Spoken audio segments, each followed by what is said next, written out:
Tonight I wanted to talk a little bit about something that gets brought up a ton in the comments section. That is people talking about how much money they've lost over the past X years.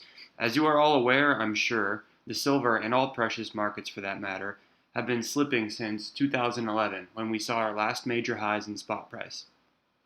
This was an exciting time in history for silver stackers and precious metal investors. Many people didn't sell and they held on for dear life with expectations for the price to continue to rise. Many people, however, did sell. They made a good chunk of change, and if they wanted to rebuy all the silver they sold with their profits, they could at a much cheaper price today. Many people, however, started their stacking journey while silver was at its recent top. Maybe they started stacking when it was $40 an ounce, or $30, or $25, and today it's in the mid-16s. So does this mean that all of these investors, collectors, and stackers have lost money? I'm here to say no, and I want to explain a little bit before you start commenting me something about early childhood math classes.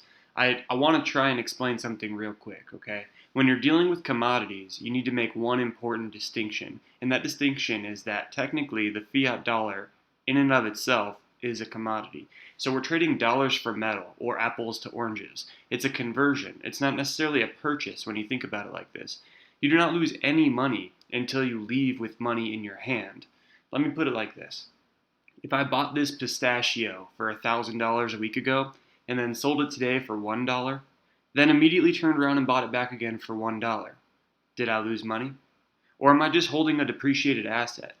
The pistachio could increase in price. You could convert it back into dollars at a later date if you choose to. Say I then sold this pistachio tomorrow for $2,000.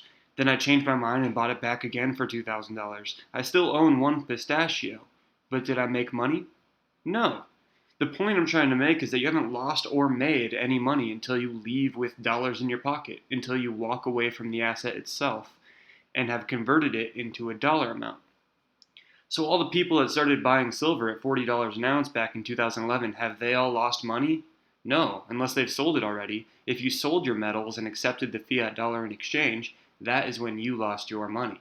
But if you're still holding everything you bought, you haven't lost money yet. The market could very well go up, and at that moment, you will have a decision to make. Do you want to accept the fiat dollar in exchange for your silver? Or is holding the metal more important to you?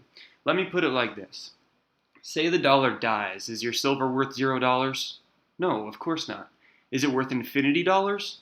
No, it's not that either.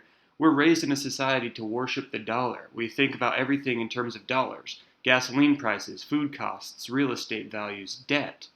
But should the dollar go away, what will things be worth?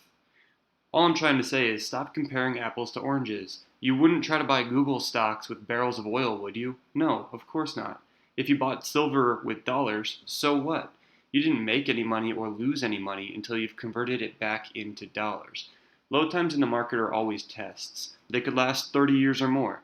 But those who sell early lost money by their own decisions. Those who held on, those who sold high, and those who will never sell, never lost any money.